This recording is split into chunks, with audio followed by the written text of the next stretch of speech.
Hey everybody, Grant Hostka here with DJI Enterprise, joined by Lee. Got Michael online here as well. But here over the next couple hours, excited to take you through our new product training. So it is Monday, November 3rd here, early afternoon on the Pacific Coast, but appreciate you all joining from different regions and areas for training today. So it is our start time. I'm going to go ahead and share the screen here and get started.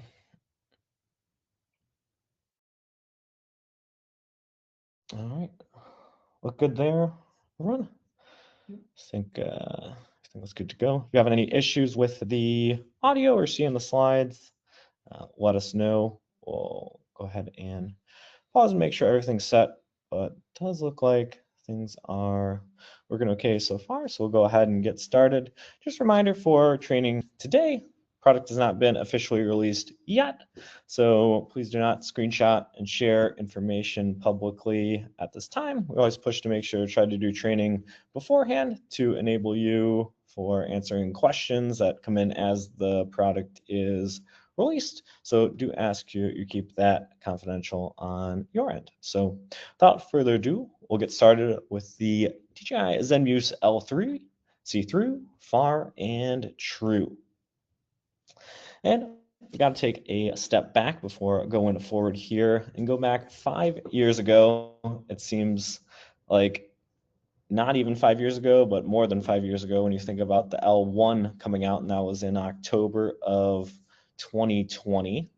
And with that, L1 was really our first foray into providing a all-in-one solution for different industries to utilize a LiDAR solution, right? We put the LiDAR onto a 3-axis gimbal, pretty affordable price point, a single export configuration there, one software process to fly, get your initial point cloud out, and then could really view the real-time point cloud on the remote controller itself, right?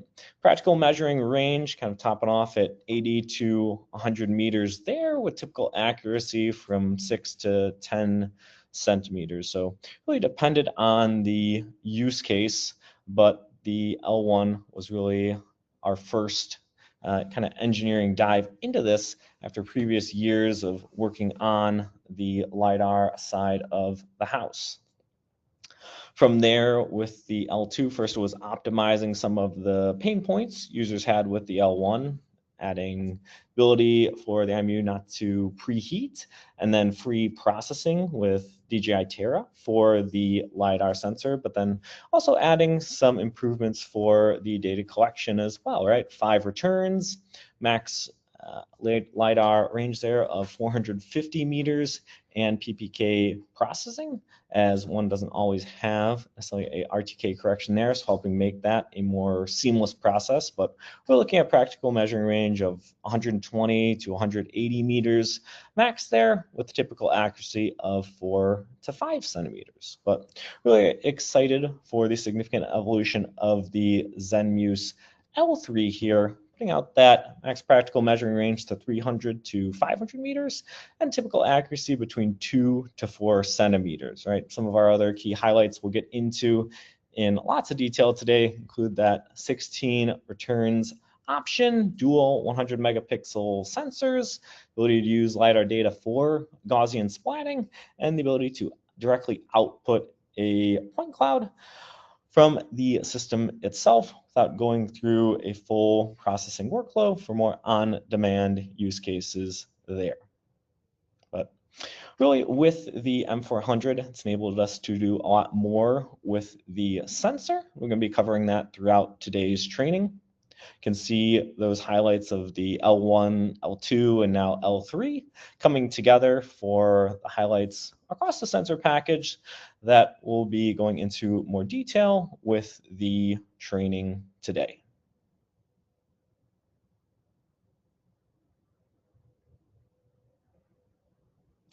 Love the breakaway angle here of the LiDAR sensor itself, looking at some of the different components that go into it, right?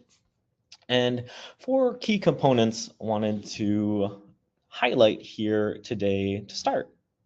First one being the high energy laser itself, really what helps enable that longer detection range, allowing the sensor to map larger areas from higher altitudes or greater distances. Really ideal for covering challenging terrain or sites that may have been inaccessible or very hard to access. Also supports multiple returns per pulse. That helps ensure detailed penetration through vegetation and helps with surveys where you're looking for information under the canopy, whether that's forestry or even something like a utility, corridor survey. But at the end of the day, we're looking to provide improved accuracy, even for lower reflectivity surfaces with this higher energy laser. Next up is the IMU itself. And the IMU is delivering centimeter level accuracy in position and orientation, minimizes drift, and really enhances the consistent and reliable performance of the sensor in outputting what we're looking for, point cloud data, especially when we look at survey grade mapping applications. So this can come down to the ability of this sensor to integrate with the GNSS and the RTK signals during post-processing, but having that high precision IMU on board is really a must. Next up, we have our high pixel dual cameras here, where we're able to combine this high resolution RGB imagery with the LiDAR data for true color point clouds. Really helps when you're reviewing the data to have some better visual context in many situations. It can also help with feature extraction or building out photogrammetry, and specifically maybe if you're looking at inspection projects there as well. But the dual lenses we see here can provide both wider coverage while still collecting detailed information, right? We're not necessarily sacrificing one for the other when it comes to a field of view or resolution. By deploying 2 cameras here, really able to get the best of both worlds. And then finally, at the end of the day, it's about putting all of this manufacturing into one piece, right? And by putting this into an all-in-one design from the start, really helps to reduce the system weight, which, as we know, has benefits to our flight time and what we can put the system on, increasing the durability, installing this all onto one system, and really meant to simplify the data workflow at the end of the day and the reliability in the field. So it's something you can put on the drone and depend on flight after flight.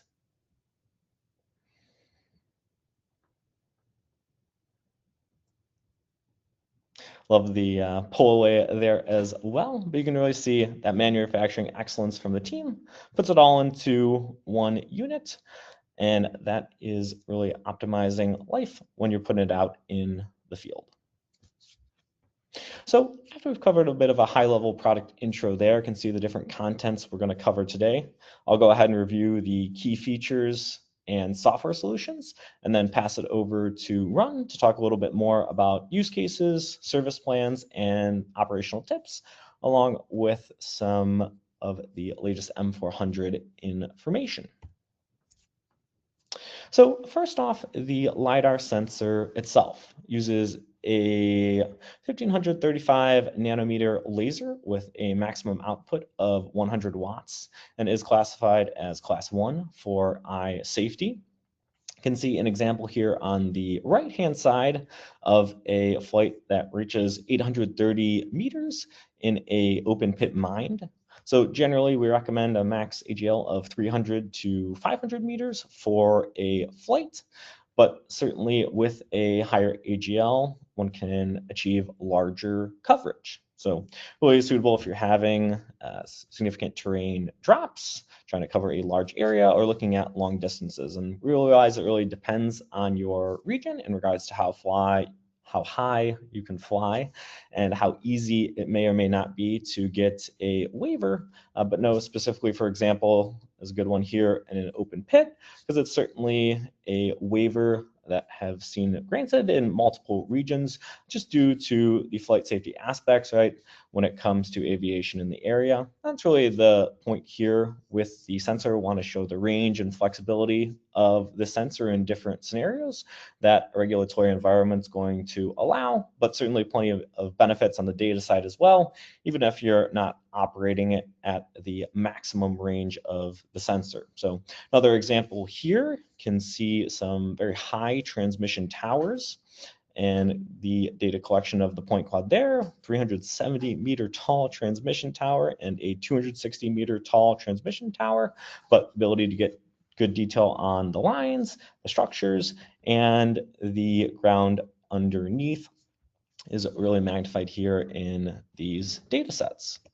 But not just the range, but the accuracy of the sensor as well. One of the biggest things Run and I have noticed, I'd say, would be the thickness of the output from the sensor itself, as well as the horizontal and vertical accuracy. So we can see at 120 meters or 300 meters, depending on your flight altitude, our horizontal and vertical accuracy specs, as well as what you're going to be looking at for thickness of the point cloud on a road surface. So you can see the new profile view in DJI Modify we'll talk about a bit later here, showing a very thin point cloud there on a hard surface, but certainly very suitable for topographic mapping, digital twins, and engineering use cases here. One of the differences of the sensor here, and love the video there on the right, we'll play that kind of repeatedly for you to see, but it has a much smaller beam diameter of 41 millimeters at a range of 120 meters. And really overall, the combination of a smaller spot size and lower divergence gives us sharper point clouds and better target identification, which can benefit surveying and infrastructure inspection tasks with the sensor itself. So higher detailed capture and strong penetration, definitely a couple benefits of the sensor here. I can see some data collection here of power lines and towers, even at 100 meters above the power lines themselves. So we still have some very clear detail there on the right side when looking at those thin objects. With the LiDAR sensor itself, it also has an adjustable point cloud rate. You'll see us fly through some data collection from a rail site here, but one is able to adjust the point rate from 100 all the way up to 2 megahertz there. We talked about the laser spec earlier, but I think the key item to understand here is at a higher point rate, like the 2 megahertz maximum there, each individual pulse is going to carry less energy.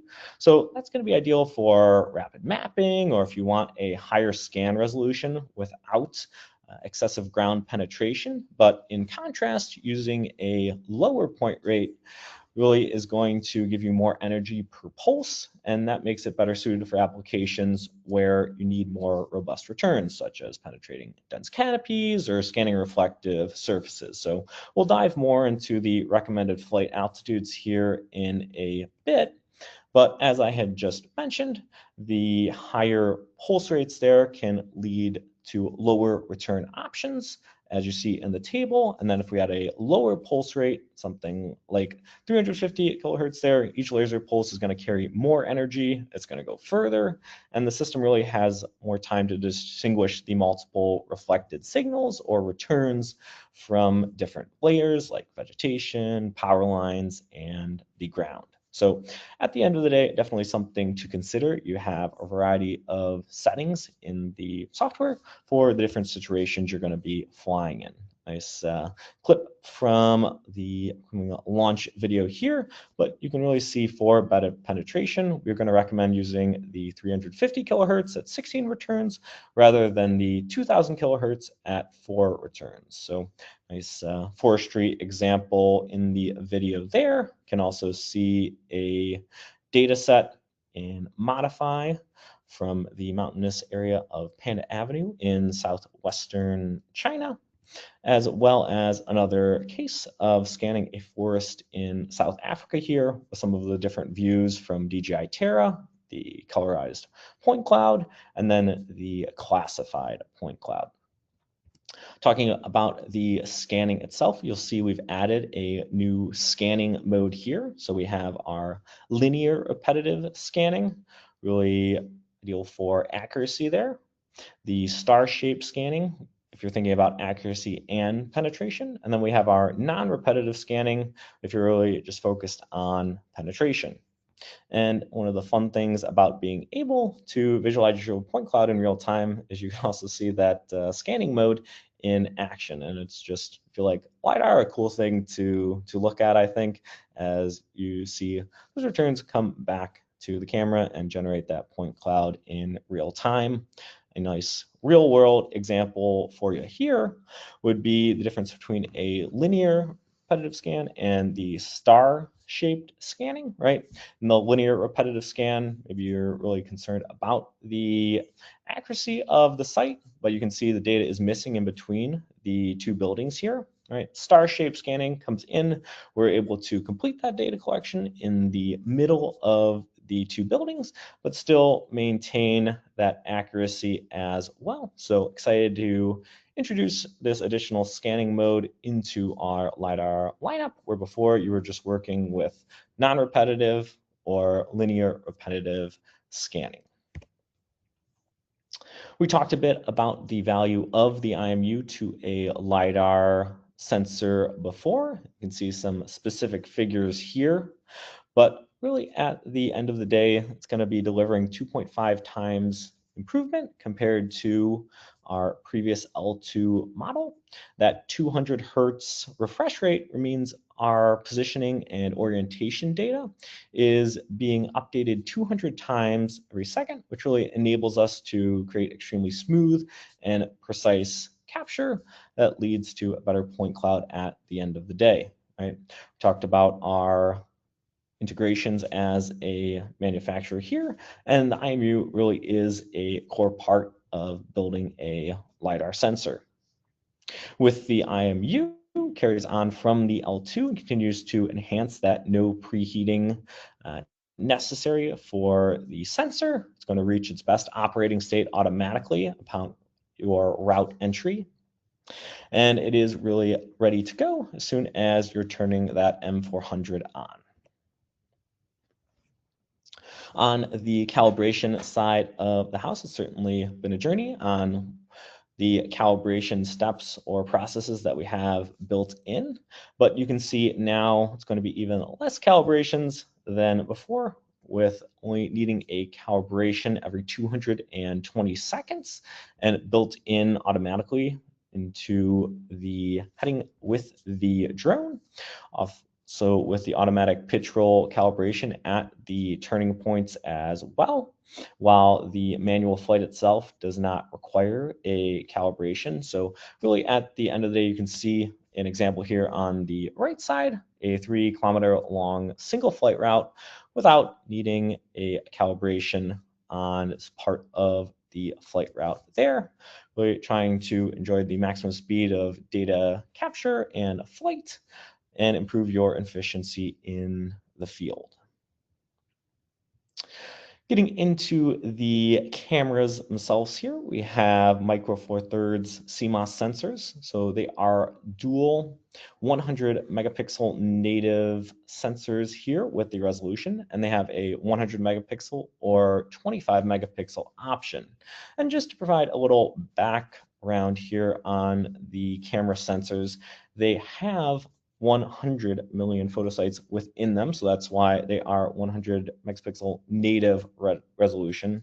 However, it is arranged in a quad Bayer pattern, so every 2x2 pixel block is going to share the same color filter. So this design, we're trying to strike a balance between high detail capture, low noise, and good low light performance. So the technology you see here, very similar to what's used in the Mavic 4 Pro, where we've really strived to provide professional grade detail while also trying to work with the flexibility that's required of a more compact payload here. So if you do choose the 25 megapixel output, as we talked about, each 2x2 block is going to combine this data into one effective pixel.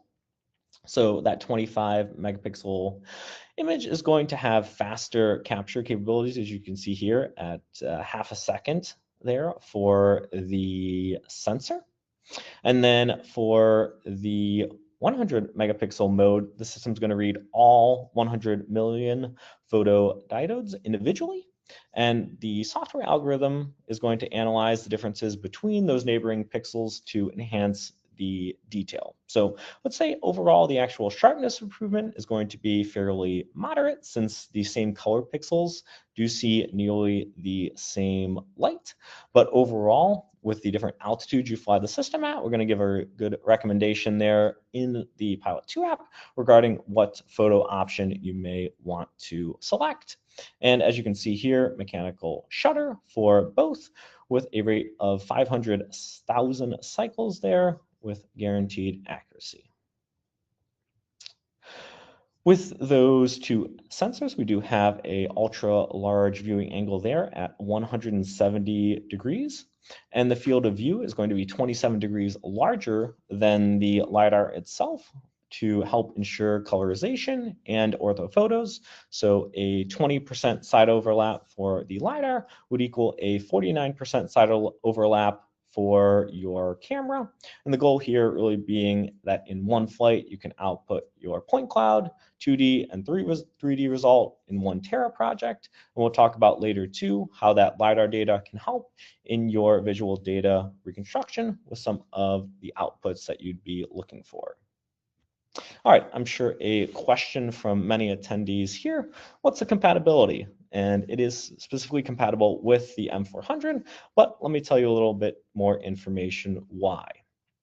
The L3 weight is going to be much heavier, so we really don't see sufficient endurance on something like the 300 or the 350 with this much weight on it. And secondly, the LiDAR is going to have a higher power consumption, and the 350 gimbal power supply does not meet this requirements. The 400 as well does have a new specific gimbal bracket that comes with the L3 as a standard accessory, has anti-drop gimbal rails on it. So as you slide the payload on, it kind of goes onto those rails. And this gimbal bracket is only compatible with the L3. Do not support the L2 and P1 with this new gimbal bracket because it's going to increase the vibration and the payload position will change. Thus, the accuracy is not guaranteed. So certainly, I would say could be a bit of a pain point here if you are swapping multiple sensors on to the 400 here, but we do think a lot of benefits with the L3 that we need this new gimbal bracket and the 400 to take advantage of that you're going to really love at the end of the day. IP54 protection there for heavy rain, dust, severe cold, scorching heat, with the operating temperature between -25 to 55 degrees Celsius. You can see some of the testing the team does with the sensor here. -25 up to 55 there with the M400, getting cold, getting hot. Some anti-vibration testing for the system as well. And then back to the top there with simulating the heavy rain.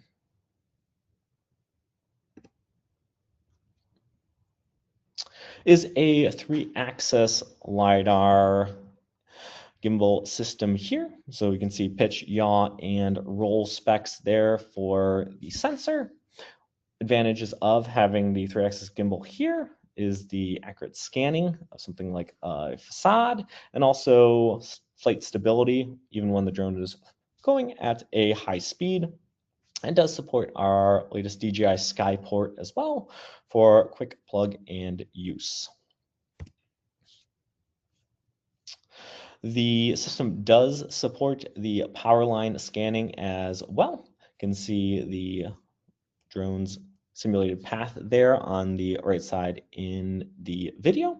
Transmission line is going to support from 10 to 130 meters. Following height, we do recommend keeping that from 50 to 80. Distribution lines will support going from 10 up to 50, and do recommend keeping that between 30 to 50. But with the flight performance of the 400, the real-time terrain follow height has been increased to 300 meters, and our error there would be 10% at that altitude. But really the optimization here is you can identify a larger range of power lines at the same height, and no need for heading calibration or necessarily conducting a higher flight just to have a safer operation there. The laser rangefinder on the system, if you're looking for a quick distance measurement from the drone, can reach out to 900 meters now. And that is turned on the left side, just like you would with something like the H30T, and displayed there in the camera's field of view. You can see an example there out at about 880 feet. And then excited to have parameters recommended directly within the flight application here. In Pilot 2, as you're planning out a route, it's going to go ahead and suggest what the suitable LiDAR point rate and camera resolution would be. And you can just tap on the adjust button. So it makes life a little bit easier for beginners and helps avoid any delays in starting work. So certainly still going to be training needed and guidance for users, just trying to avoid some of those costly mistakes based on things we already know about the LiDAR sensor. Another feature here for your flight planning, whether that's taking place in Flight Hub 2 on the computer to send it out to a team in the field or directly in Pilot 2, is going to be our point cloud results estimation. So you can see what that looks like there on the right side. Well, we have our LiDAR ground effect estimation output that's based on the configured LiDAR settings and flight parameters. And this is going to include cross-sectional density analysis of the flight route and visualization of point cloud density at both the center and edge of the route. 3 display modes in Pilot 2. We have the point cloud plus visual camera option, the visual camera plus the FPV. And at the end of the day, just trying to make operations safer for the pilot with the different side-by-side options here available. So always nice to use that full color optical sensing on the M400 so you can see in front of the drone, even with the payload pointing down. So I have the FPV option there, obviously with the 400 as well as the optical sensors on all 4 sides. If you're looking to make quicker on-site measurements directly in the real-time preview of the point cloud, you can connect to Flight Hub 2 to push that. We can also make on-site measurements of points, lines, areas, or volumes directly on the remote controller. Point cloud is going to be diluted down to 5%, accuracy reduced to 50%, but gives you a general idea in the field if needed, thinking about situations like emergency mapping, quick investigation that maybe weren't possible with LiDAR solution before due to the time one had to wait. But at the end of the day here, trying to build in different accuracy quality checks. We talked about the point cloud planning options here, where you can see an estimate of what your output looks like. You're going to be able to check the IMU and GNS data on site. You can look at the trajectory before data processing to get an idea of your POS status. You can evaluate your root mean squared error after your processing calculations for accuracy verification. Really, at the end of the day, each step of the way, making checks to make sure you're getting the data output you need at the end of the day. So we'll jump more into Terra and Modify here in a bit, but we think the full operating system of software is really going to help enable the L3 to provide the best results possible in one workflow, get your results out to software as needed. So taking a look here at the different highlights of the sensor one more time before we jump a little bit more into the software side of the house. We're excited about the variety of new features for the sensor. So becoming quite the long list of options here for integration, but they all play a key part in the data collection, processing side of the house. You can see we have the Pilot 2 app running on the remote controller, our M400 system, L3 LiDAR, and DRTK3. On the software side of the house, working with Terra for your initial processing, modify to go ahead and refine the point cloud or outputs, and then Flight Hub 2 for more real-time operations or even flight planning to push that out to the pilot in the field. So you can see it as a bit of a circle of life here where Flight Hub 2 could be at the end or the beginning of the workflow here. We've really talked about the applications across the apps here. For data processing, it does start with the flight planning here, and Pilot 2 does provide very many different flight routes here. Right? We have our area routes. You can use the real-time terrain following feature there. That is really ideal for large-scale topographic mapping. Oblique route, if we want to collect different angles, and we're trying to complete more detailed modeling of complex structures, such as a substation. Certainly getting those different angles is very important, and building that all into one flight plan really is the idea of oblique. Linear route. I remember the first time I saw a linear route, I was like, why is this needed? I could just draw a area route in a long, skinny manner. But the beauty of the linear route is really being able to intelligently expand your coverage and segment out that long linear flight so you can efficiently map out corridors. Haven't tried it before, certainly would encourage you for those type of flight segments. The power line following really optimizes life instead of having to go pre-plan waypoints or fly it with a drone and drop waypoints. It just makes it so easy to identify and go. And then finally, the support for manual flight and point cloud recording. If you really do have an irregular structure out there, you can kind of build your own flight path with the drone there. You can see on the top right, circling back to the relationship between point rate and the maximum flight altitude. Certainly probably the most important ones there are going to be the 1 megahertz, 2 megahertz point rate, and making sure the flight altitude stays below respectively 100 or 50 meters there. We'll leave that to some examples Ron has a bit later on to go and show you why that is important and some of the things we're thinking about with those different pulse rates there. But really at the end of the day, when the pulse repetition frequency of a high frequency scanning LiDAR system is shorter than the round trip time of the laser pulses, that's when we do run into range ambiguity there. So short and sweet there on the Pilot 2 side of the house. But next bucket here is going to be free processing with DJI Terra. Supports for large-scale point cloud data, LiDAR visible light fusion for 2D and 3D reconstruction, point cloud visible light Gaussian splatting, and point cloud data cluster reconstruction, along with one-click processing templates here. So starting off with the point cloud data and some of the processing capability that we have available. First off, with L3 data processing, it's going to be completely free within Terra. All the data processing functions of L3 are free of charge in Terra. No license is required.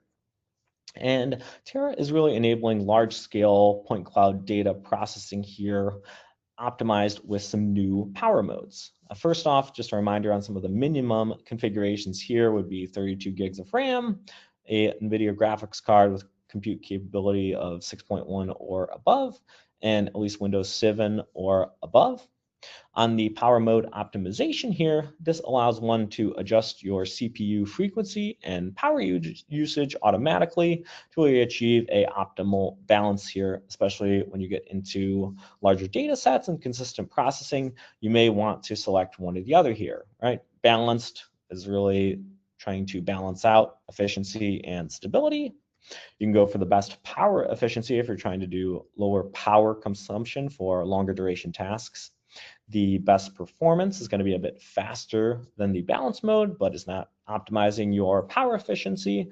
And then finally, we have the ultimate performance here, and that's optimized for 13th, 14th generation Intel CPUs, and Windows 11 really delivers the highest reconstruction efficiency overall. When we do talk about large-scale data processing, you can be looking at 35 gigabytes of data for a flight, and this really can vary depending on what type of sampling rate you're using. But just using that as an example, looking at 14 gigs of raw LiDAR for a point cloud there, and a total of 420 gigs for 12 flights in a day. This is just using some default route parameters at 300 meter altitude. But I think the key takeaway here for the reconstruction side of the house would be that a 64 gigabyte RAM computer can support reconstruction tasks over 100 square kilometers here for the system itself by utilizing the automatic point cloud reconstruction block algorithm. So we'll cover that here in a bit more detail, but certainly as you start to collect larger amounts of LiDAR data, optimizing your processing setup is important. And we do recommend that the minimum available space on the computer is 6 times the size of the original data as well there. POS, or position and orientation system here, and the calculation there taking place. Looking at some of the different ways we can collect data and make sure that we are getting proper POS data, right? Option 1 here is that we can maintain a stable RTK signal, right? This could be using something like the DRTK3 or a CORS network. The L3 on the 400 is able to connect to the base station in real time during the route tasks, and it writes that base station information into the RTB file, right? So then when you go ahead and complete the POS calculation in Terra, you can go ahead and select that original data and use the RTB file as the base station data for the POS calculation, right? If you're using the DRTK3 as a base station, it needs to be set up on a known point, and that is how we are then achieving the absolute accuracy there. If you're using this mode, it's also necessary to ensure that the RTK of the drone is always in a fixed state during the flight. Kind of the other option here, we talked about with kind of the introduction of the L2 previously, is local PPK processing, right? In this situation here, you don't need the CORS network coverage, and the drone itself doesn't require a real-time connection with a reference station. This helps support a wider range of applications with all of the different areas people are going to be collecting LiDAR data. So quick summary here, as many of you know, you'd set up the L3 for your operations. You'd set up the DRTK base station at a known point to record that satellite observation data. And then you can go ahead and import the PPK base station file and the LiDAR data into Terra. And that high precision POS data is going to be obtained through the local PPK calculation, right? On the Terra side of the house, support the standard PPK base station format data collected by the DRTK3, the DRTK2, and other brands of GNSS receivers. I'm sure the add base station option you see highlighted here on the right side is familiar to many of you. Once again, do you need to set up your DRTK2 over a known point and accurately measure the antenna height. Another new option here on the Terra side of the house is flight trajectory clipping. The goal here is going to be removing low quality route data and outputting the point cloud that corresponds to the trajectory that is required for processing at the end of the day. And the function here, you're going to be cutting the flight trajectory before the LiDAR reconstruction. So it'll show up on the top right of your menu.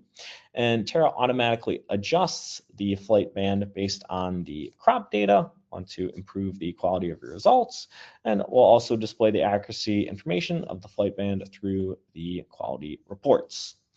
Simply going to pull up the trajectory, and you can select by drawing on the map, by a folder, and at the end of the day, that deleted selection is not going to be part of the reconstruction. After the reconstruction is completed, you can once again go in and clip based on the reconstructed trajectory. We'll show that here then on the upper right-hand side there in the video. You can see getting rid of part of the flight there, maybe flew a little bit more than was needed. You can see the selection by a folder instead, right? You can turn that on or off visually or get rid of it as needed. And then you can see to the right of that, the trajectory rendering display after it has been clipped, as well as those POS related accuracy parameters there in your quality reports. Fun one here by the team, but simply one can now define a region of interest in Terra, once again, before processing. And ROI is what region of interest is short for here, but allows one to draw an area or manually select blocks, and the reconstruction is only going to output results within that region of interest. So in the previous slide, we're actually clipping the data. This time, we are defining the area we want the output. So you have the manual selection option where you can draw it. You have the block selection option through blocks, and you can go ahead and reset the ROI or go ahead and import a KML as well. So maybe you had a KML you were flying, you flew it, and now you want that output to be exactly inside the KML there as well. You can see fun DJI on the right side. I'm sure that's a common client request that your LiDAR data follows our logo, but fun one there nonetheless. On the block side of the house here, right, when we're outputting our point cloud from Terra, the point cloud can be split into blocks, and you have the ability here to define what those blocks are going to be based on, right? You have auto, which is going to be performance-based from your computers, which is what we recommend. You could also do it based on a set memory size or a custom block side length, and you can go ahead and preview that after you do the custom block or custom block side length option here directly within Terra, so you can see what those blocks will look like. Accuracy evaluation, nothing too new here, but just making sure we always share this with customers as it's a nice benefit of the Terra side of the house. We have checkpoints for elevation here, and that elevation is obtained by measuring the average height difference between the checkpoint and the surrounding point cloud within a diameter of 0.3 meters horizontally and plus or minus 0.6 meters vertically. For the ground control points, obviously different from checkpoints, these are going to adjust the elevation through utilizing those points themselves to improve the accuracy of the point cloud. So checkpoints we use to verify, ground control points we use to improve our accuracy. These elevation points don't need manual marking. Recommend to set them up in a open area for points below a forest canopy. If the air does exceed 0.6 meters, they're not going to be displayed in the quality report. And then finally, the profile tool does support browsing those ground control points and checkpoints, allowing you to view the vertical difference within the point cloud itself. Speaking of accuracy here, just giving in some of the additional processing options within Terra as well. Accuracy optimization is going to ensure consistent point cloud quality between our flight overlaps and gestral flight path, improving the overall mapping precision. So an example of that here in the top right. Next up, the point cloud smoothing. So think about scanning a hard surface, ground, roads, slopes. We do have excessive point cloud thickness that can complicate our processing. So the smoothing function effectively thins the point cloud, enhancing ground point extraction, improving feature accuracy. We'll say definitely much thinner point cloud from what I have seen from the L3 without this step even enabled, but good tool to have certainly nonetheless. And then last option here, we have the LiDAR self-calibration option. So if you're seeing L3 point clouds with color ghosting, layering, sensor dropouts, can go ahead and export a calibration file, save that to the root of the card, insert it into the LiDAR, and the calibration is going to auto-apply when you power it up. We do recommend for the data set you base this off of, choose an area with lots of building facades and clear edges, and include at least 3 flight lines for optimal calibration results. But wait, there is more Terra functions here. We have the ground point classification, we have the ability to merge results, point cloud rendering, and profile measurement. So ground point classification, fairly straightforward there, with the ability to remove the ground points so you can see what represents the true terrain. Ability to merge the tiled point clouds here for the overall data set. The point cloud rendering here, which supports RGB, reflectivity, elevation, echo classification, and trajectory display modes. And then the profile tool, which we had talked about a bit there. Next up, the LiDAR and RGB fusion reconstruction here. We're able to get multiple outputs from one mission here. First one is Gaussian splatting, and this supports reconstruction using data collected by the L3. You have 3 quality options. You have high, extra high, or ultra high. Your team's been going back for us on the final name there, and then preview. So really those 3 options there depend on how fast you want the data and what quality you want the data in. That supports the Terra AGS, PLY, and 3D tiles formats. See the Terra AGS here does achieve the highest compression and occupies only 33% of the PLY space and 55% of the 3D tile space for the same scene. You can see a nice example here of a Gaussian splat from the L3 data. Looking at substations, bridges, really comes into play when you're trying to visualize a data set, and you may have thin wires, branches, structures, nice outputs from the splat.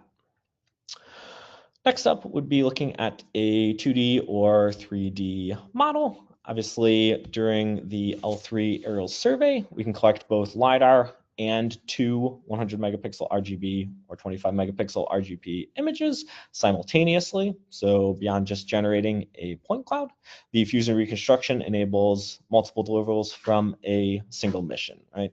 2D map here combines LiDAR and RGB imagery to produce a higher quality DOM and DSM compared with just using RGB. And then for the 3D model side of the house, you can see our supported formats, no change there. You can select your resolution of the output. And once again, we do see this perform better than RGB only modeling in low light, low texture, hollow areas, while optimizing moving objects such as vehicles. Models can be edited in Modify, and you can reference the error triangulation files there as well. So you can see some different outputs there across the data sources. DSM, DEM, and contours, certainly some common outputs here. Just a reminder, DSM is going to represent the elevation of all surface objects. So if you're just looking to understand the overall site conditions, DEM would be generated after our ground point classification, and that's going to only use what's classified as ground points to reflect the terrain, slope, and really what the land looks like. So ideal for topographic surveys there. And then contours, a common surveying output there. You can see identified there on top of a DEM, and the contours are going to be derived based on that DEM data. And finally here, point cloud data cluster reconstruction. So with our latest update to cluster, you can use multiple computers that have DJI Terra connected to a local network to complete a data processing task in a distributed and parallel manner. So really ideal for large-scale aerial surveying, boosting capacity and efficiency. So you can see on the right side here, one no longer needs to purchase a cluster license. The cluster license is gone. Standard and flagship versions now support cluster reconstruction. With the cluster, it supports RGB outputs for 2D, 3D, and LiDAR point cloud reconstruction. Gaussian splatting and terrain result generations are not currently supported in the cluster mode. Can see the discontinued SKUs here from the previous cluster version. If you do have users who have purchased the cluster edition, this is the after sales plan.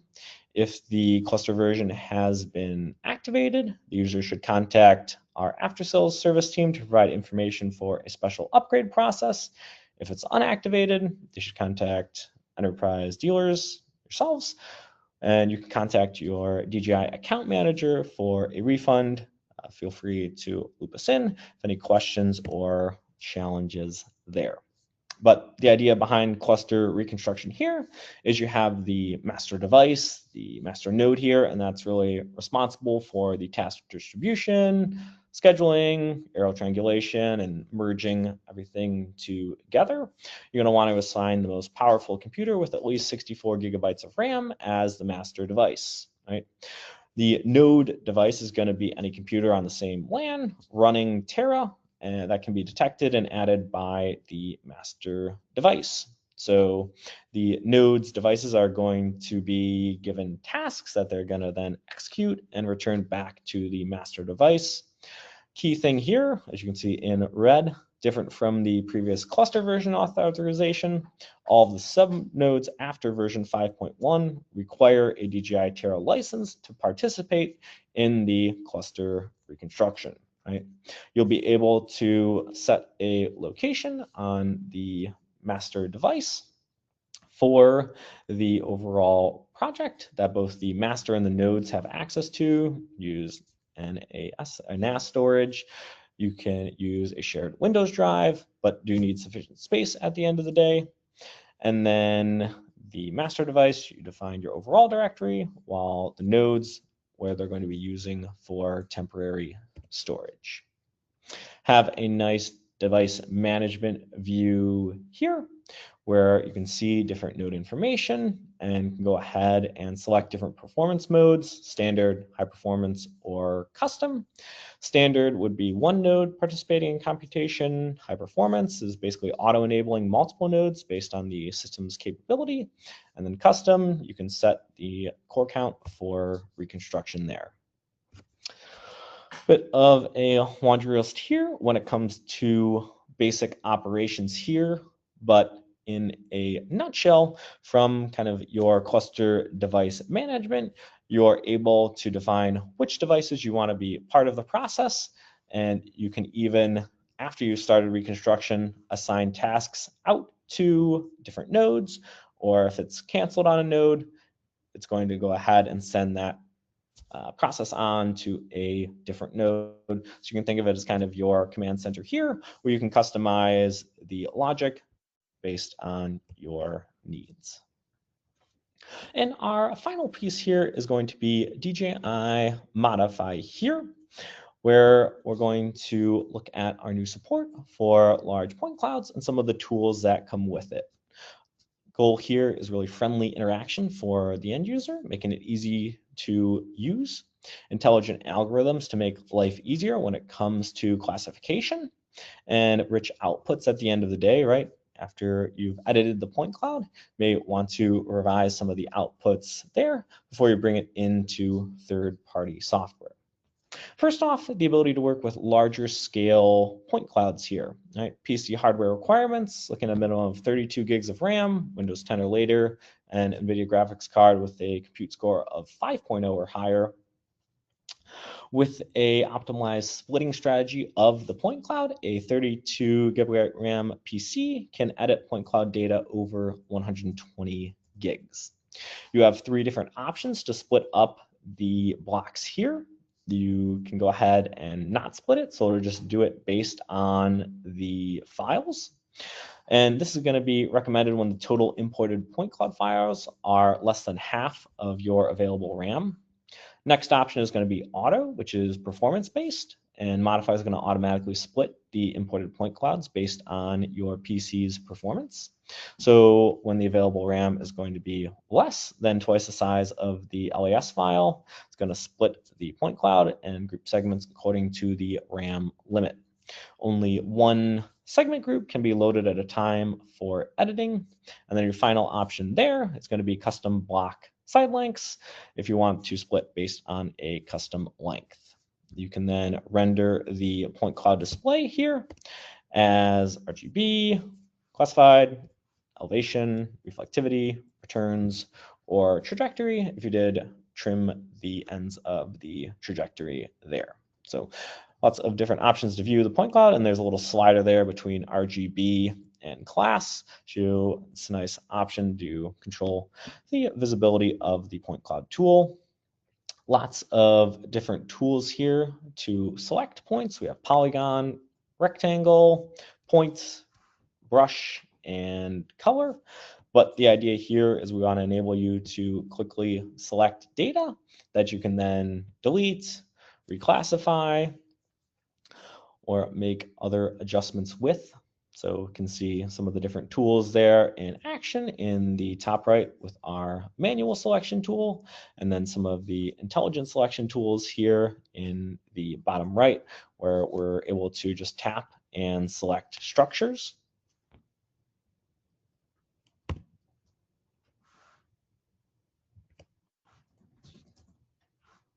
The profile tool goes 3D here in Modify.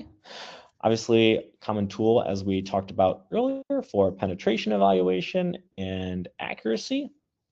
But you can select the profile tool now on the bottom of the screen, and you can see that 3D manipulation of the cross section selected. You can view that in the actual profile tool itself or within the point cloud as you manipulate it. You can go ahead and display a grid over it for measurements, and can also go ahead and simply export the section you had selected as well if you're only interested in that specific point part of the point cloud. See the ability to import checkpoints here for visualization as well. It's already part of your project. They'll just come in with them into Modify as well for viewing. For point cloud data, that does require additional optimization. You can also select specific areas for denoising, smoothing, and downsampling, right? Denoising is going to remove discrete noise points within the selected area. Maybe there's aerial points that are not part of the data set. Maybe there's noise on the surface, right? Really, this would be if you're going to bring in a third-party point cloud, because this is already integrated into Terra's point cloud reconstruction. We talked about smoothing before as well, and you can also see the ability to adjust the point cloud density here. So that can be for the entire data set, or if you're trying to select a specific segment for additional processing, but the adjusting of the point cloud density is really designed to handle overly large or highly dense raw point cloud data sets that can't be opened in a downstream software that you're going to pull the data set into or output into at the end of the day. Point cloud classification, you may remember the early days of Modify when it was manual only. We now have both smart classification and terrain classification. Smart classification uses machine learning classification algorithms that are suitable for urban scenes and multi-structure scenes. Supported classification types include ground, vegetation, buildings, power lines, electricity pylons, dynamic objects, and vehicles. For the terrain classification side of the house, it can classify according to 3 categories of flat ground, gentle slopes, and steep slopes. So when you do select the automated classification option there, you're able to select either one of these options. Next up, we talked about some of these export features in Terra, but based on an edited point cloud, you certainly may want to go ahead and regenerate your DEM contour lines, grid of points, and tin options here. And one of the neat features here is the real-time tin editing. So after checking the tin real-time preview, the preview is going to go ahead and update with the real-time changes when you are modifying the ground points. So you can see the deletion there and the automatic view within the tin there with the points being gone.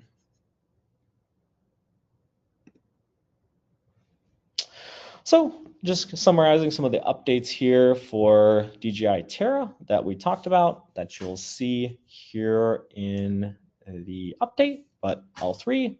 The LiDAR point cloud task can be reconstructed for free, adding support for cluster reconstruction for LiDAR point cloud tasks.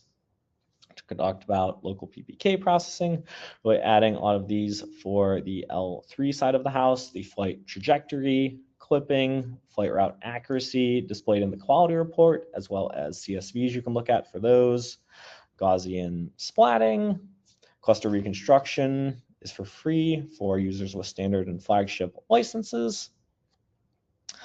Vast amount of updates here as well across reconstruction, efficiency, the accuracy of the visible light point cloud, the visible light DSM results, project storage path management, when you're creating a project or modifying the storage location after the project has been created. Really optimize the viewer experience for the splats, and then improve the accuracy of DSMs generated from 2D visible light reconstruction as well. On the modify side of the house, I think we've covered most of these throughout the training side as well. Support for NVIDIA's latest RTX 50 series, I don't think we had mentioned. And then the ability to switch between the orthographic and perspective view in one button as well. That will just be in the top right next to the different point cloud views. And a couple more updates here on the modify side, optimizing the return number display and the reflection intensity display here, as well as fixing an issue where if you zoomed in, would occasionally fail after manually changing the profile dimensions. All righty, I think it's about the 10th inning here run. I don't know if anyone watched the Dodgers Blue Jays series, but it was a good time. So I'll do the call to the pen here for Run to come in and hand off the DJ mic. We were happy here in LA maybe for the Dodgers, but for Canadian partners, you know, Right. feel bad for the Here, Blue Jays. some water for you. Oh, thank you. Thank you, Grant. That was a very exciting product. And thank you for all the information to everyone. So I hope I don't lose many people as the second half of the webinar today. But very exciting product. And next, I'm going to cover some use cases here talk about how these products being used in real world. And for the past 2 months, we have been working with a lot of KOLs and companies, as well as our partners in the whole world, and to output these results. So very excited to share these results to you guys. So first aspect is the large mapping area. So this is one perspective to show the efficiency improvements of the L3 system compared to the predecessor L2 or other products we have. Just giving you aspect and showing what capable or how capable the system L3 system is. So this is a 120 square kilometer project there, and the requirement was to cover 108 square kilometer and achieve digital elevation model accuracy of 3 centimeter, that is in vertical, and 5 centimeter on 2D accuracy side, and be able to provide feedbacks and output within 3 days. So here are the devices we use. So we use the one M400 and one L3. And for the M300, 400, we use the 8 batteries and 2 DRTK3 for reference source, and DJI Power for providing charge for the battery. And here are the parameters we set, which is 100,000 hertz for the scanning rate, 16 returns, 300 meters for the flight altitude, and at 17 meters per second, and set to 20% overlaps. And when it comes to the execution, it took 12 flights overall, and we basically separate the entire serving area to 5 different blocks and execute these blocks at a time. And overall, the team got split up to 2 different teams. The one was able to capture all the ground control points and checkpoints. The other team captured the drone data. So overall, the flight was captured from 7 a.m. to 5 p.m., 5 different locations, and under 12 different flights were captured with 196 control points and ground control points. Overall covered about 120 square kilometer, and the data later got sent to DJI Terra software to process. And for the checkpoints part, we used 161 checkpoints and able to get the results 2.6 centimeter on the vertical root mean square error side, and 4.3 centimeters on the ortho mosaic root mean square error. And overall, the thickness is great. It's about 1 centimeter. The effective flight time was 7.2 hours, and if we combine the processing time, which is about 13 hours, we are able to get the entire project finished within 24 hours, just to show the capability and performance and efficiency on the L3. Next project was kind of interesting. This is a project in Western Australia. It's a gold pit. KCMG is the project. Shepherd Pit is one of the biggest and most famous gold pit we have in Australia. And the site is about 4 kilometer long, 2 kilometer wide, so overall about 5.5 square kilometer there. And the mining depth is about 650 meters. When you have to fly a mining pit like this, the deeper the pit is, it's easier you can lose the connection with the drone because you have to maintain close distance. But because of the long range capability with the L3, that's something we were interested to try out. But overall, the requirement was to able to achieve 10 centimeter vertical accuracy, and we need to provide a workflow that can cover the entire site within 1 day. So again, the team was using 1 battery with M400 with L3, using the DRTK3 as a reference source, using a laptop, contains RTX 4080 and 32 gigabytes of RAM. Parameters was set to be 550 meter fixed. We're not using terrain following, and just kind of reduced the potential chance of losing connection with the drone as it's flying lower. And we set to 100,000 hertz for scanning pattern and single return because of there's low vegetation within the mining pit scenario. And we set the flight speed to the maximum, which is 25 meters per second, and set overlaps to 60% there. So the team actually have done testing with the L2 in the past, which in order to meet the accuracy requirements, they have to fly to 150 meters with touring follow. Again, the challenge point there is it's extremely long process or lengthy process. It's about 3 hours conducted with 5 flights overall. And when we're talking about flying toward the bottom of the mine, that's about 650 meters depth, you're potentially creating a risk to lose the connection with the drone there.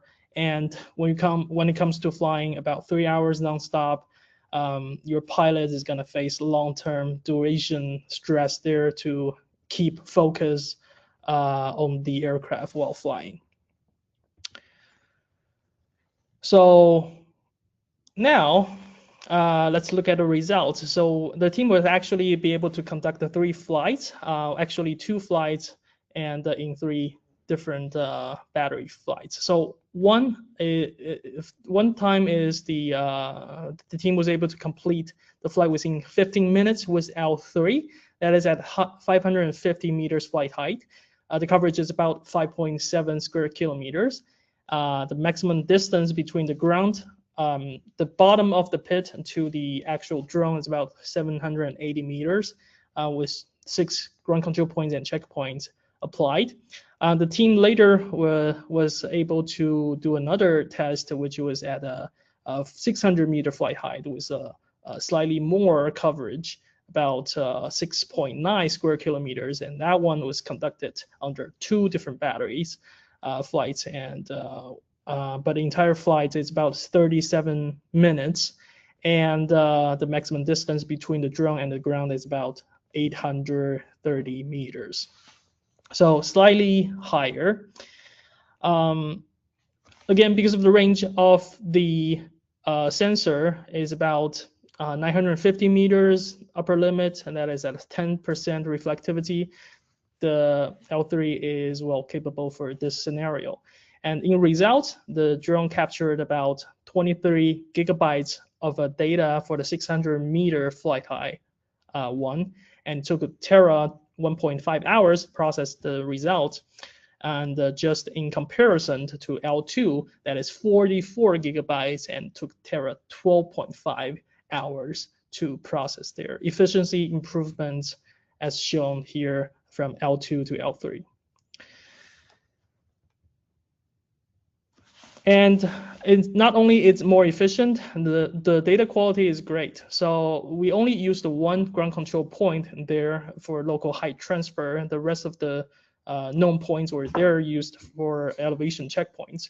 And the results we were able to achieve, by the way, was 7 centimeters in terms of elevation root mean square error, which is within the 10 centimeter requirement asked by the project. And able to achieve 2 to 4 centimeters point cloud thickness, and average point cloud density is about 96 points per square meters. And for the bottom area, which is about 42 points per square meters there. And for the bottom center point density, which isn't having much of an overlaps there, it's about 15 points per square meter there. So here are the results shown here under different distance away from the drone to the ground level, 700 all the way from 728 meters all the way down to 346 meters flight distance. You're getting a sufficient amount of points there. So in summary, we're able to get the data processed, captured, and analyzed within 2 hours time frame there. Very, very high turnaround when it comes to getting the data out and compared to the L2, it is significantly improved when it comes to efficiency. It's about 12 times efficiency improvements compared to the L2 by providing great results. The next scenario we have tested on is a railway project. So for the railway project, this is happening or happened in France, and the team was trying to get the L3 up in the air and aim to detect the T-rail shape, which is on the upper right corner. That photo indicates that cross section there. The team was trying to capture that shape using the aerial lidar system and to do further measurements and analysis on it. For a structure that is small like that, it's very hard and challenging for our previous system like L2 to be able to get the shape out. So the team was curious to use the L3 and try it out. So the flight parameters was set to be 50 meters, low flight height altitude. And because we want to collect the more data and be more dense the point cloud to show and represent the surface level, we want to use the 2 megahertz scanning rate, and we want to set single return to make sure there's more energy per pulse there, and flight relatively slow to 6 meters per second, and the scanning pattern to be conventional linear scanning pattern and have overlaps set to 70%. And for this flight, the team was actually using the corridor mission type to have a 2-line fluent with sufficient overlaps there, just make sure the results have sufficient amount of density on the point cloud end. So about 480 meters of total links captured, and that only took 6 minutes to capture everything. And the quality result is about 7.7 gigabytes of data captured. That includes all the photos for colorization, and took Terra 10 minutes to process the results. And overall, the hard road surface thickness is within 1.5 centimeter. The average point density on the ground level is about 6,800 points per square meter. And we can see that T-shape from the cross-section area and be able to do measurements on it. And you can clearly do measurements when you draw the cross-sections for the railway and do necessary measurements there. Here are more examples between different area of that LiDAR scan.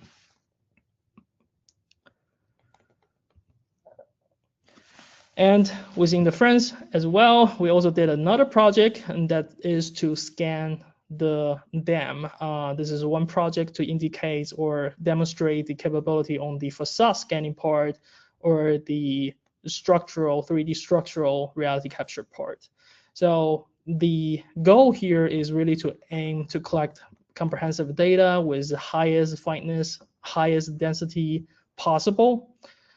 So when using L3 system with M400, the team was deciding to use the 50 meters again, flight altitude with 2 megahertz scanning rate with a single return, 6 meters per second, just to make sure we maintain or keep highest density from the original point cloud data. Using conventional linear scanning pattern there, and using a actually oblique mission scanning pattern. So it's actually 2 flight routes, each with the gimbal tilted to capture or to accumulate point clouds with the linear scanning pattern. So the total length is about 800 meters. Total flight time is about 6 minutes only. And once it's completed, we toss it into DJI Terra software and was able to get hard surface point cloud thickness within 1 centimeter. And from the Terra, the surface point density is about is about 6,468 points per square meter. And utilizing the DJI Terra that generates the point cloud, we also use the modify to remove the noise and smooth point cloud for flat surfaces to perform the classification after. Here is another example showing the surface thickness there as within 1 centimeter, excuse me.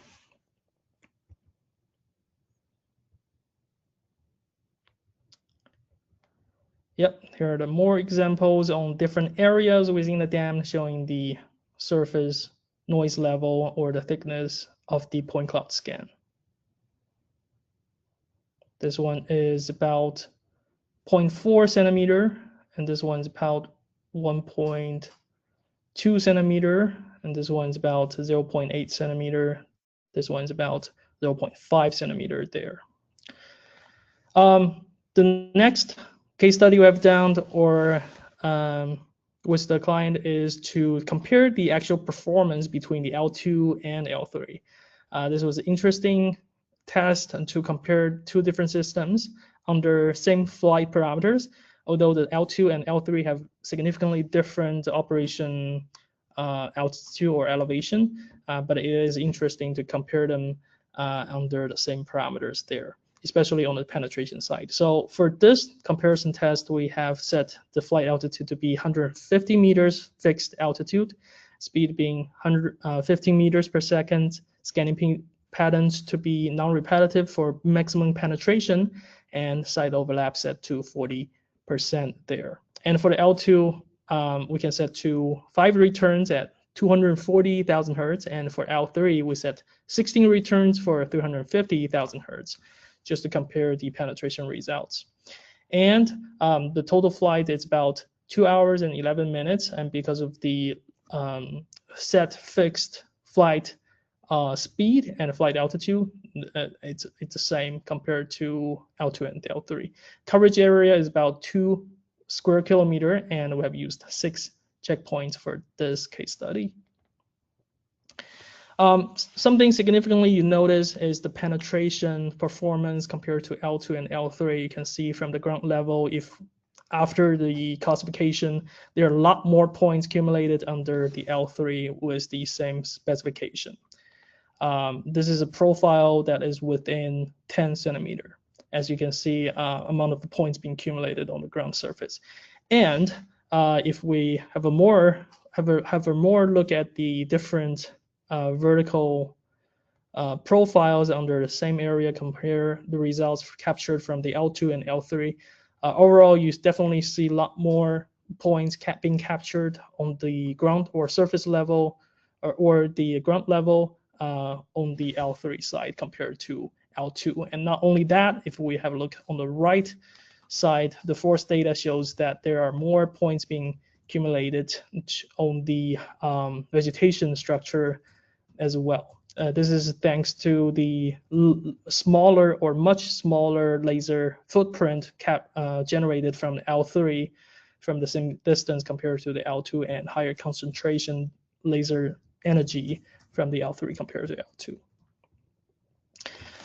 If we classify the ground points, and we can definitely see the difference there from the L2 ground points to the L3 ground points.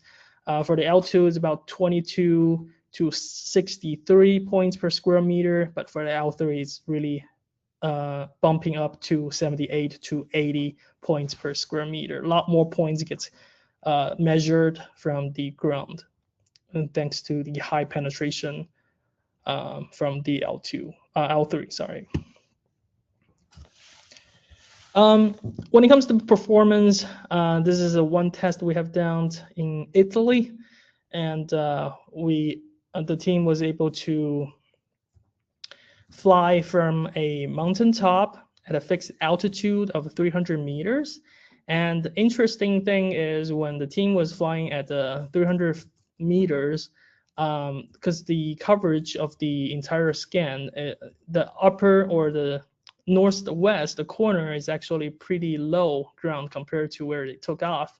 That doesn't actually show up on the remote controller, but in reality, after the process with Terra software, it actually reconstruct that very well and shows up everything, which is another indicator for the long range measurements there.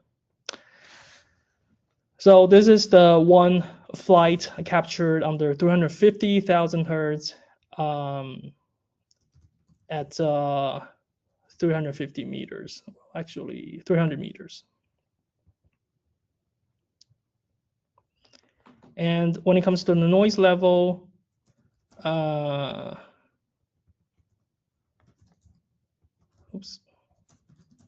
it comes to noise level, the profile width being 5 centimeters, the point cloud thickness is about 1 to 3 centimeter level on the hard surface. And this is the results provided from the team. They're all within 0.03 meters. And this is the accuracy test results provided, and this is with 6 checkpoints applied, and the accuracy on the vertical side for the root mean square is about 3.77 centimeter. The team also done the 2 megahertz scanning mode for the L3, and this is the parameters they used.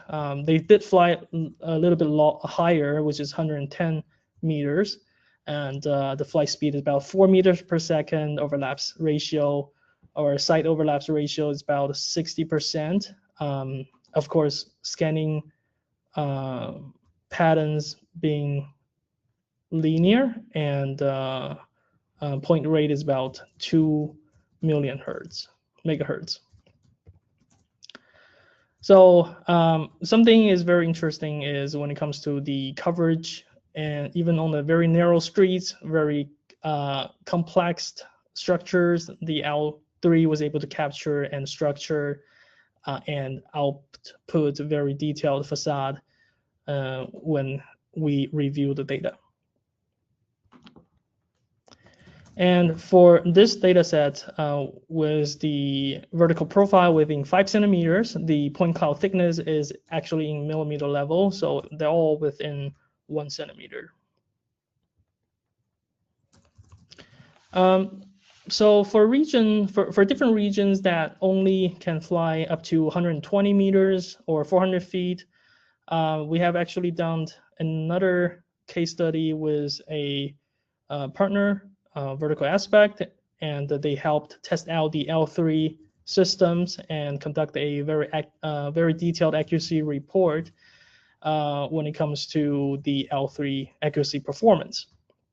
So this one specifically was down in Kansas, and it's a parking lot structure, and the team was able to verify the accuracy of the L3 systems under 400 feet or 120 meters. And the methodology here is when it comes to the L3 and M400 end, we use the PPK methods for having a base station there collecting RANX data, and have that RANX data calibrated using a AUSPOS service, and have the coordinates overwrite and apply that for the reference.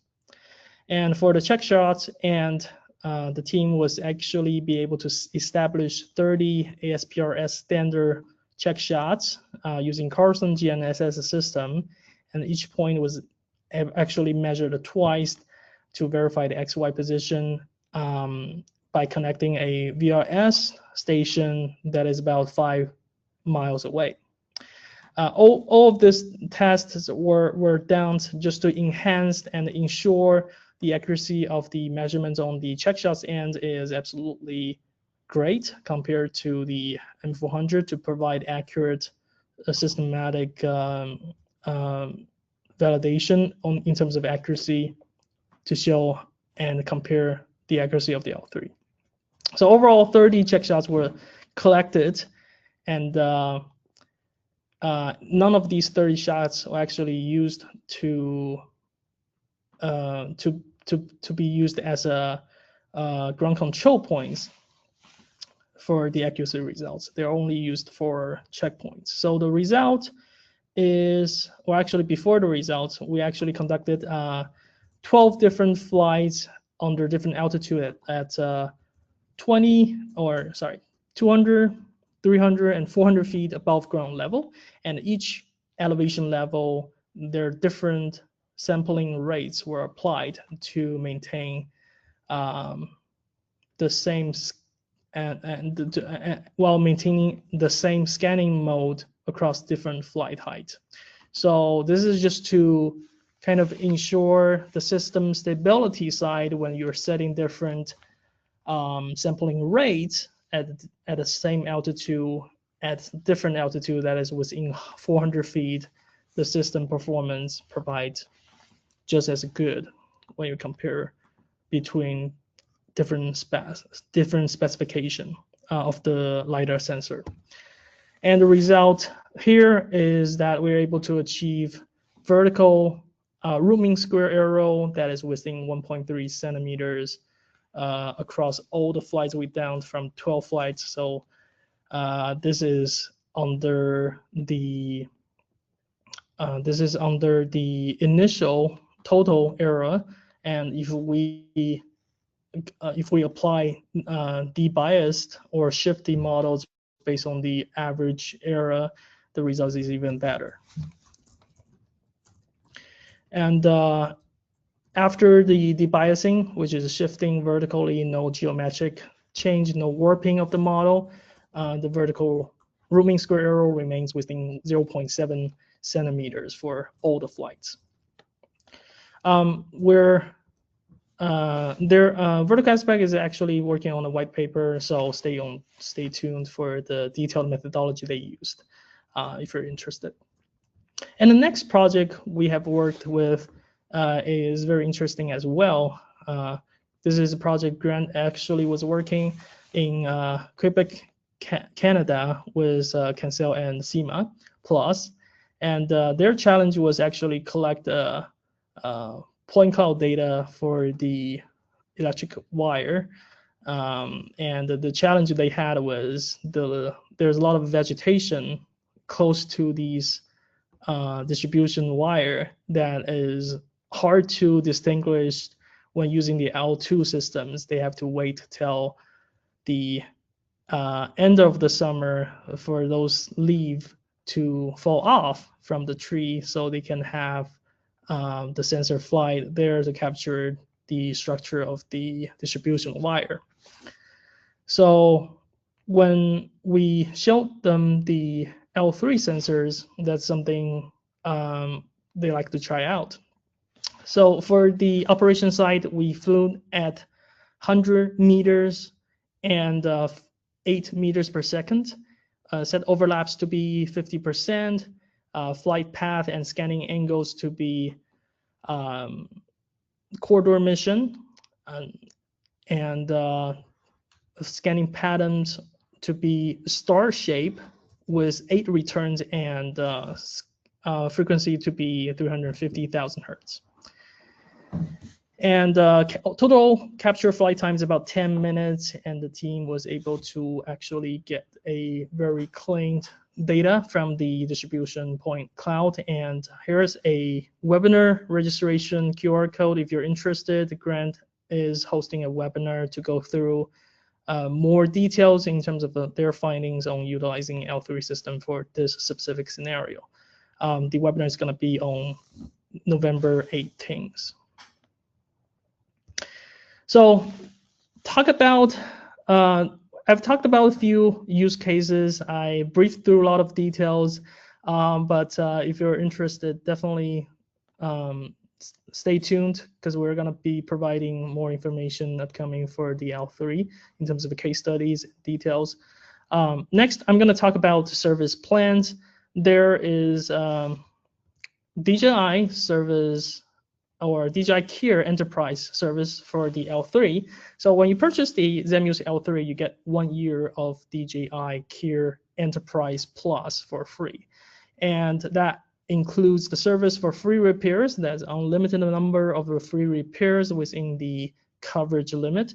And that also includes the comprehensive device protection. That means free repair on device within the coverage limit. And free two-way shipping, meaning we provide free shipping, repairs, hassle-free service, and we also provide sharing coverage. That means you can choose to share the coverage amounts among multiple devices within 30 business days of the first device activation. So the covered area is following on the right side. The demo unit does not come with the DJI Care. You can purchase, however, DJI Care separately if your enterprise device meets any of the following condition. First is being the DJI enterprise device is brand new or not activated. Second one is the DJI enterprise device has been activated but less than 15 days. Third is less than 72 hours have passed after the DJI enterprise device have been repaired by any official DJI service center. And how do you get the activation completed for the service or the enterprise Care Enterprise Plus service? So when you first receive the unit and activate the service by connecting the L3 to the drone and using the Pilot 2 app, after activating the device, the app would automatically show up this page on the screen displaying the service plan binding page for you to fill out. You can fill out correspondingly, and if this page doesn't show up, there's a way for you to bind as well. You can choose to if for some reason if this page doesn't show up, it will automatically bind to your DJI ID, which is the same ID you used to activate the L3 service. If there's any error, you can always contact DJI support for assistance there as well. For the renewal, you actually can apply renew to the DJI Care service. You can renew up to twice by using the activation code provided. And you can go to our website to input the device serial number, which in this case L3 serial number, and the activation code for the DJI Care Enterprise, whether it's Plus or Basic. And you can renew only if you meet the following conditions, which is first one is the DJI Care Enterprise Basic or DJI Care Enterprise Basic 2-year plan is purchased and the total purchase and bound service duration does not exceed 2 years. And the DJI Care Enterprise purchase has not yet expired or expired within 15 days. For region that does not include it on the list previously, for the DJI Care Enterprise service, we actually provide 1 year or 1 extra year warranty service. So that includes the official service supported by professional engineers, quality repairs, providing original parts, guaranteed quality, and for covered area that is regions not listed, covered by the DJI Care Enterprise. So just showing you guys, that's the list on the right side of the screen here, where it shows the covered area. If you are living in a region that is not under the covered area, we do provide this 1 extra year of a warranty service. So let's have a look at the package in the box here. We have a DJI Zenmuse L3 demo unit and the L3. Here's the SKU number or information. So in the box, it contains 1 Zenmuse L3. And of course, it contains 1 single port gimbal mount for the M400 that would only work with L3. 2 CF Express Type B memory card and the card reader, and screw tool sets for you to install the gimbal mount on the M400, length cloth, and of course the M400 transport box inner liner that you can use to replace the liner inside the M400 box, so you can carry the M400 with the L3 in the same box. And for different regions, here are the package combo material codes and SKU codes here for your reference. For the M400 box, currently, because of the L3 gimbal mount is actually bigger, so it actually doesn't really fit inside the M400 box that is existing out in the market. So you will need to cut out 2 little pieces inside the M400 box in order to get the gimbal mount to fit inside the case. But for the future mass production M400, the box will be redesigned. And the inner liners foam for the L3 that came with the L3 can be replaced on the upper right end. You just need to take out the foam part and just insert it. The foam came with the L3 in order to get it to fit and have the L3 fit inside the case. Okay, so after that, I'm going to talk about some operation tips, including when or how you should be using the 2 megahertz scanning pattern. Talk about different overlaps for facade scanning and different scanning patterns there. So for the 2 megahertz scanning pattern there, accumulates a lot of data. So just for reference there, 800 meters of long flight route, 6 minutes of flight time.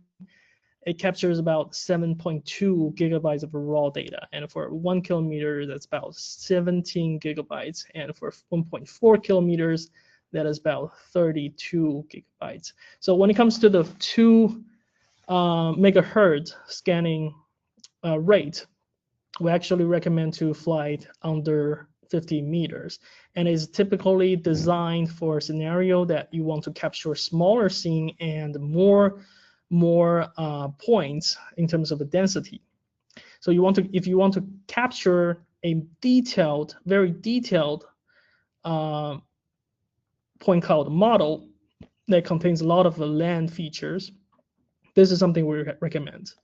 And if you do not wish to have more points collected, we highly recommend to use 350,000 hertz or kilohertz or lower, or maybe 100 kilohertz when it comes to that. And it does provide strength when it comes to penetration when you use 350,000 hertz and 100,000 hertz combined with the 16 returns mode for better vegetation penetration. The 2 megahertz doesn't perform as well when it comes to penetration. And just one example there, when using the 2 megahertz scanning rate, you'll be getting a very high point cloud density. There, just one example here showing per square meter, you're getting about 7,000 points.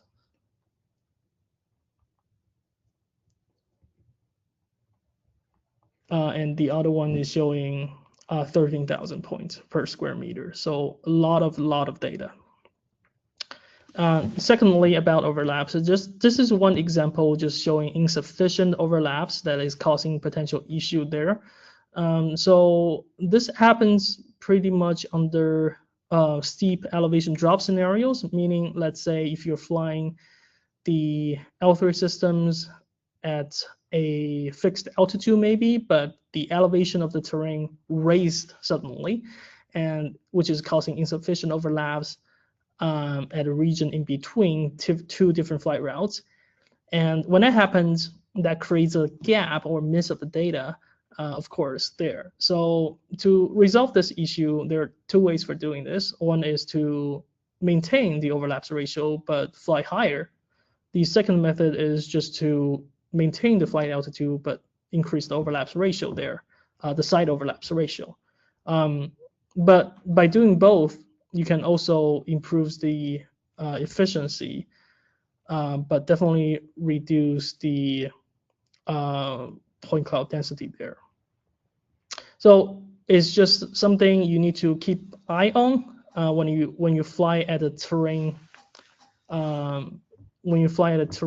changes area.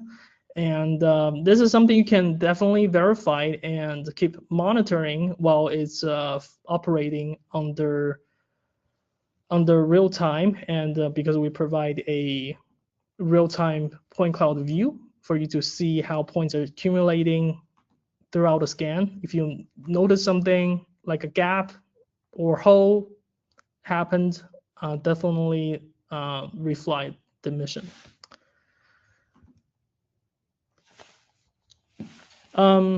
So in the corridor LiDAR scan, the overlaps is necessary as well. So if you can definitely fly a corridor mission by just having one single flight route and to collect the data. However, it is definitely recommended to have at least two flight routes and providing some overlaps there because having single flight routes creates a significant arrow toward the edge of the scan. So if your goal is to capture a mission like a railway, highway, power line, or river by using corridor mission type, please use at least two flight routes to collect the data and provide sufficient overlaps to also help improve the accuracy or precision throughout the scan. For the facade scan, we actually don't recommend to use the nano scan and have the pitch angle to be too high to the surface. The reason is it collects a lot of noise because of the long range capability of the L3. It actually detects a lot of noise when you point the gimbal to 0 degree in terms of a pitch. And due to the influence of MTA, the laser emits in direction of no terrain distance. So it actually creates a lot of noise points that you wouldn't be using in the mid-air or underneath the surface. This happens at a 2 megahertz per second scan. Significantly, you will notice this. So the actual recommendation here is to use the oblique mission plan and just to fly 2 flight routes and to capture the data with some pitch camera or gimbal pitch angle and with the star-shaped scanning mode to capture enough facade information. This is actually the example we showed in the French dam reconstruction reality captured case study. This is just one example there. Do not fly the slope mission or manually fly it because it's going to create a lot of unnecessary points there for noise. For the star-shaped scanning mode, it is a balance between accuracy and penetration, like Grant mentioned. However, there are going to be some issues if you don't use it properly. So, for example, there might be some black holes toward the edges or the center of the scan, and sometimes it may create weird scanning shape or marks on the point cloud scanning pattern. This is normal due to the scanning pattern of the star shaped. If you do find this is happening a lot, consider use linear scanning patterns, which performs much even when it comes to the point distribution throughout the scan. So yeah, this is one thing you need to keep eye on. So that was about L3. However, I do have more information on the M400 firmware update, which is happening tomorrow as well. Okay, so yeah, that was the marker-based landing functionality we were talking about. So utilizing the M4 H30T camera, you can actually have the sensor detect the landing marker and confirm the recognition after it gets detected and land the drone automatically. So it's a lot easier workflow there. The relay, I'm gonna emphasize it here a little bit more because it's a little confusing there. You can use the M400 as a worker drone and set the M4TD, M4D, M400, and M3, and the DRTK3 as a relay for the M400. You cannot, the only thing you cannot do is to set the M4DT or M4D as a worker drone and use the M400, M4TD, DRTK3, these products as a relay. That's the easiest way to kind of remember this for now. Charging case power adjustment. This is cool or great for users if they want to use the M400 charging case, let's say in an RV or somewhere mobile. They want to adjust the power for the charging box. We have a turbocharge mode, which is default to 2,100 watt. You can now reduce that.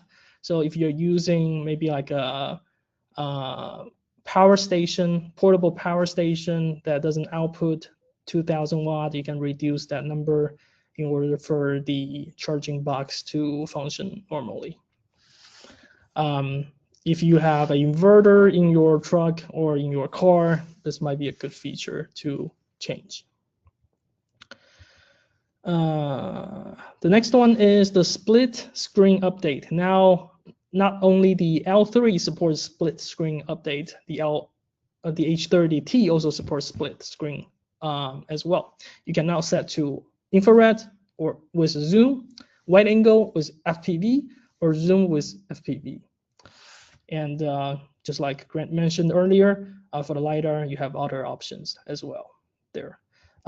Now, we also have this one-tap alignment feature, which is similar to the gimbal camera one-tap alignment, but this is for the drone heading. So if you tap on these options provided there, the drone is actually going to adjust the heading to match with the camera viewing.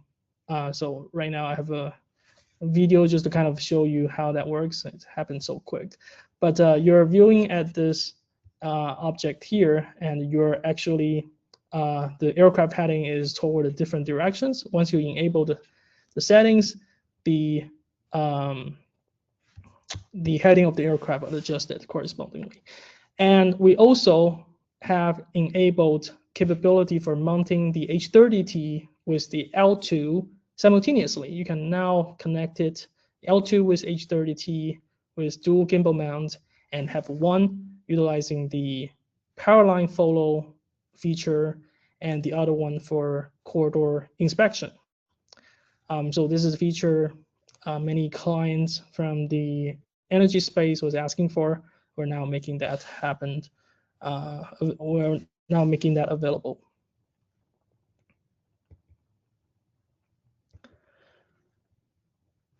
Just to provide more information on the obstacle avoidance status now, because now we have different sensors, visual sensors, LiDAR on top. There are a lot of different sensors. It just provides better clarity when it comes to obstacle avoidance sensor status there. So on the right side, basically the easiest way to remember this is kind of the middle icon there. When it's red, that means something on the vision sensor side with visual sensing side is abnormal. When it's white, that means it's functioning normally. And you actually have a different status on the right side to show you, for example, if everything operating correctly, you shouldn't see a different red or orange signs there. And if you do have a LiDAR sensing normal but other vertical obstacle sensors failed, you would notice different panel display differently, corresponding to different status of the sensor there. A lot of obstacle avoidance sensor there, just to provide clarity on that. That's everything about today's webinar. Please scan this feedback survey. We have only like 10 short questions for you to fill out. And we really appreciate you spending a few minutes there to fill out the survey there. That's it about today's webinar, and we may have some questions to answer here. Yeah. We can scan the survey. I don't have any new questions right now. Looks like we've been able to cover everything. Does the feedback survey scan works? Okay. Yep. Yeah. Please feel free to use your phone to scan the QR code, and we do have a few questions for you throughout the webinar.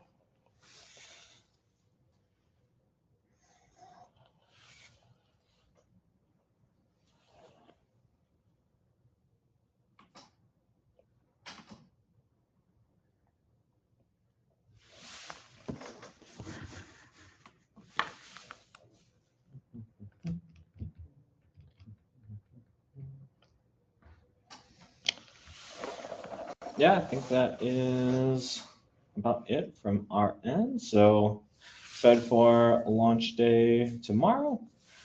Please, the feedback code is scanned with your phone here, so you can get your feedback there, and then you'll get a recording of this webinar via email. We'll go up on our DJI training portal, and then slides will be posted to our dealer Google Drive. So anything that comes up, feel free to let us know. That wraps up training for today. Thanks for sticking with us. And in addition, we actually have all the marketing material already on the Google Drive there. This actually doesn't work. So yeah, thank you all.